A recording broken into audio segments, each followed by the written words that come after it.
सहकार सहकार सहकार सहकार।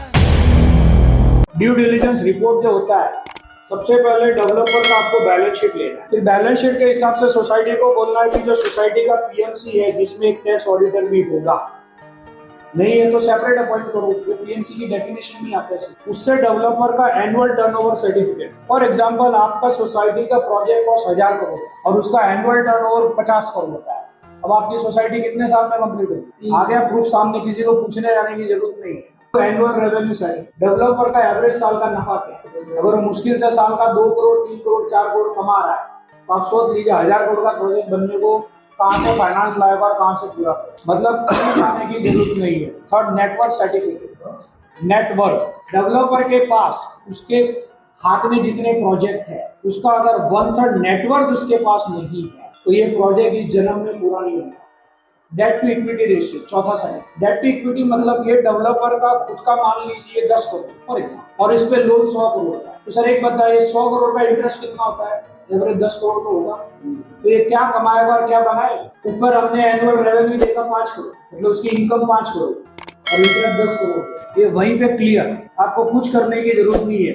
ये सर्टिफिकेट आपके सब क्लियर हो जाए। फिर आपके सीए को पूछो इसका जीएसटी कंप्लायंस का वेरिफिकेशन रिपोर्ट देखिए, जीएसटी डिफॉल्टर तो नहीं है, क्योंकि जो आदमी पैसे से मजबूत होता है और जिसका कामकाज परफेक्ट होता है वो बराबर हर महीने जीएसटी भरते जाए। उसके बाद उसका फंड फ्लो स्टेटमेंट कि इसका फंड का फ्लो का तरीका क्या है। कभी देखो 4 महीने से पैसे हाथ में आए, कभी 8-8 महीने से आए, तो सीए बराबर जज करेगा कि बिल्डिंग को अगर हर महीने 10 करोड़ चाहिए तो इसका हर महीने एवरेज 7-8 करोड़ का फंड फ्लो है भी या नहीं।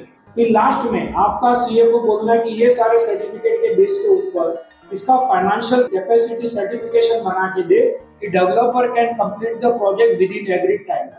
आपके सोसाइटी के सीए पे भी ब्लाइंड भरोसा नहीं करना है।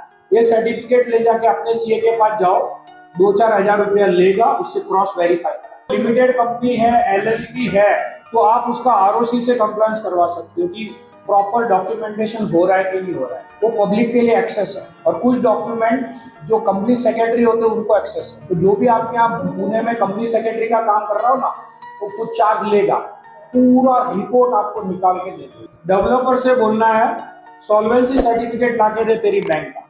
गवर्नमेंट का हर टेंडर में ये मैंडेटरी होता है, ये सब कुछ टेंडर में आना है और टेंडर में सारा टर्म्स डाल दो, उस टर्म्स में जो क्वालिफाइड होगा वो आएगा, नहीं आता होगा नहीं आएगा। इन शॉर्ट डीए पहले ही बना लो, टेंडर से पहले डीए फाइनल आप बनाओ सोसाइटी और उसी को टेंडर में कन्वर्ट करो।